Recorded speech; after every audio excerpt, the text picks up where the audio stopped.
est une des plus fascinantes régions du monde. Son désert est implacable, son islamisme intransigeant.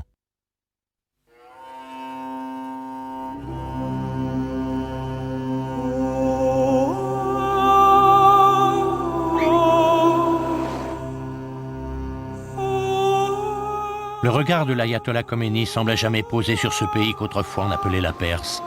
Il pèse encore sur ces femmes voilées et inspire toute activité civile, militaire et bien sûr religieuse.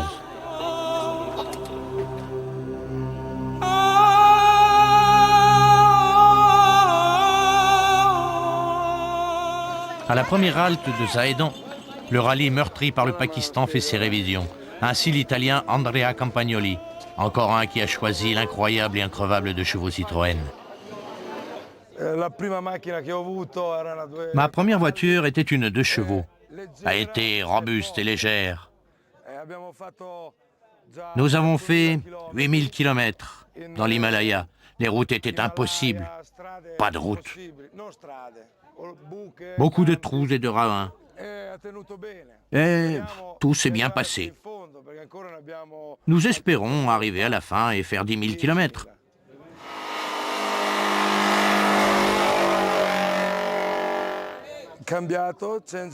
Nous avons changé le moteur. C'est un moteur de GS, 4 cylindres, 5 vitesses. Nous avons renforcé aussi le châssis.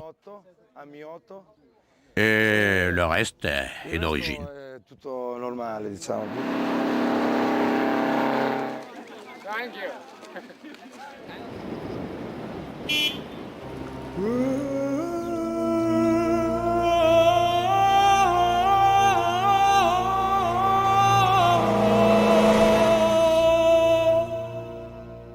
On ne sait plus si le Pékin-Paris a pris possession du désert ou si le désert lui-même l'absorbe et le digère.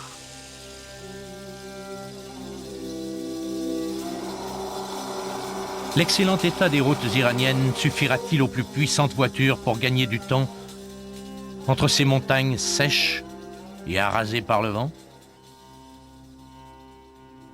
Broderick, ici avec sa Ford Anglia, longtemps bien classée, a pris du retard au Pakistan.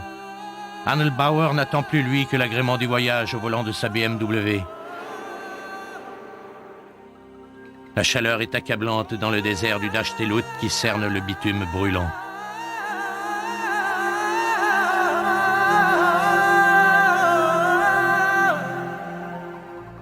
Ville morte, Bam est une des forteresses de ce désert.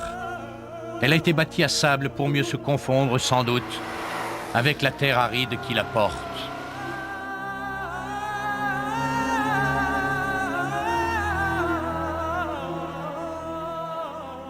Avec leur Jeep Willys, les Anglais Surtees et Bayliss sont en tête. Le rallye s'est accéléré pour tout le monde.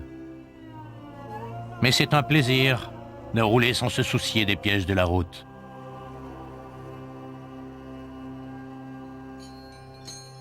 L'Autrichien Georg Stinzel, à bord de sa Peugeot 404, s'offre ici un dernier grand frisson. J'ai 68 ans et je pense que je ne ferai plus de grandes aventures dans le futur. Et c'est la raison pour que j'ai choisi ça. Et aussi ma femme a été d'accord de faire ça. Vous n'avez donc pas fait de préparation spéciale? J'ai substitué les amortisseurs, 4 amortisseurs.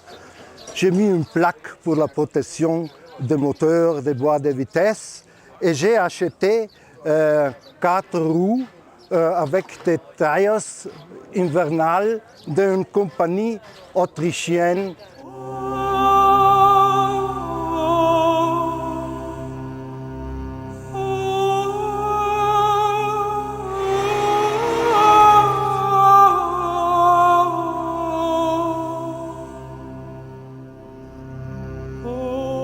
Le Pékin-Paris remonte sur Ispahan à bonne allure. Il est salué dans les villages par une foule qui fête sans retenue Javid, Ejadi et Kazerani, ces héros iraniens en Pékin.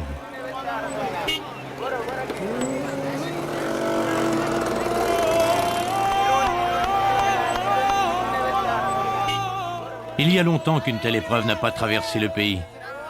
Aussi, chacun profite-t-il de l'événement.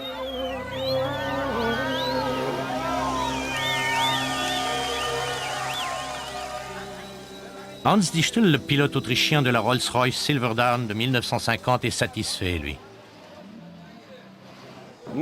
Pas de problème. Avant mon départ, mon mécanicien m'a dit « S'il te plaît, ne touche à rien.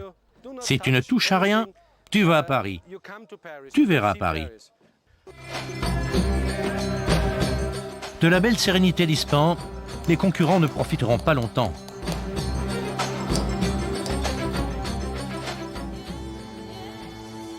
Maintenant, il s'agit de remonter sur la frontière turque.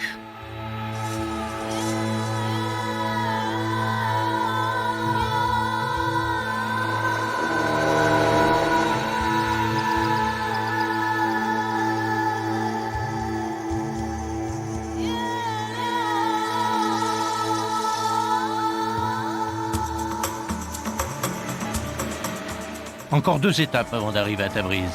Mais les positions n'ont pas changé au classement. Elles ne changeront pas d'ailleurs. Les Pécanes sont lancés à la poursuite de Surtis, qui mène le bal des vieilles dames de la route, et il entend bien le mener encore en Turquie.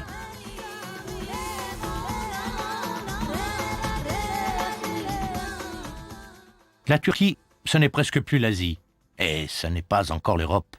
L'Anatolie assure une étrange transition jusqu'au Bosphore.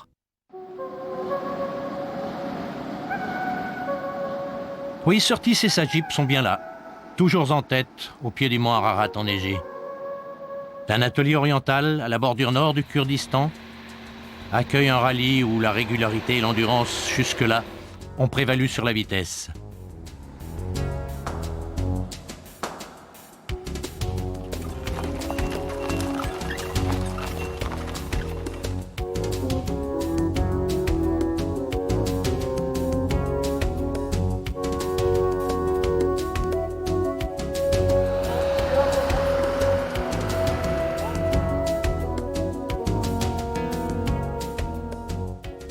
Les principaux rivaux du Britannique sont à 4 minutes et plus de la Jeep Willys et le parcours turc ne semble pas de nature à bouleverser le classement. Seul l'Américain Thomas à bord de sa Ford Club peut encore nourrir quelque ambition alors que le rallye se dirige vers Erzurum, au cœur de nouvelles montagnes. 27e au classement, le grec Poukidis n'a plus d'ambition, mais se montre satisfait de sa Chevrolet Bel Air. Oui, bien sûr, d'un certain point de vue, elle est très lourde. Mais d'un autre côté, c'est une voiture très fiable. C'est une Chevrolet Bel Air de 1955 et c'est très original car pour la FIVA, il n'y a pas de différence, il n'y a rien de modifié. Elle a eu beaucoup de problèmes pour se frayer un chemin sur les routes étroites et dans les encombrements. Maintenant, je pense que tout va aller bien et que je serai payé en retour des efforts que j'ai faits depuis la Chine.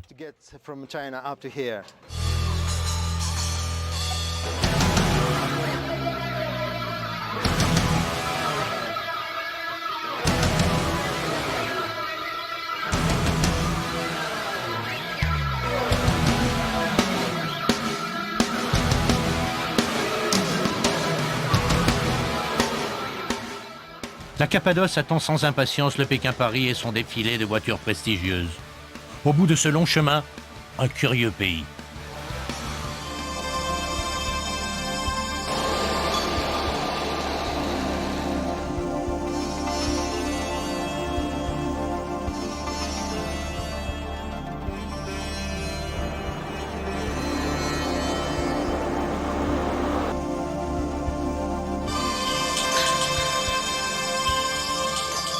La Cappadoce, volcanique et blanche, a le dos usé.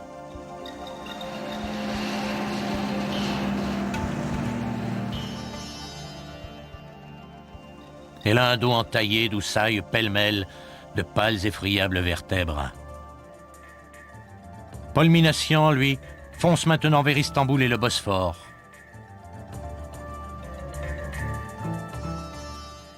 Au-delà de ce pont, l'Europe. L'Europe et les derniers témoignages d'un monde islamique. Ici à Istanbul, Paul, vous changez votre pneumatique. Est-ce que c'est parce qu'ils étaient en bout de course? Non, pas du tout. Ils avaient encore un bon kilométrage à leur actif, mais c'est une section qui va être relativement rapide, relativement compétitive. Ça valait le coup de repartir sur de la gomme neuve. Les pneus à l'arrière qui sont là depuis le début commençaient un petit peu à montrer un petit peu des signes d'usure. On les a traités vraiment sans aucun respect. Le fait qu'ils auraient pu encore faire 3000 bornes jusqu'à Paris, c'est assez explicite en soi. Les charmes de l'Orient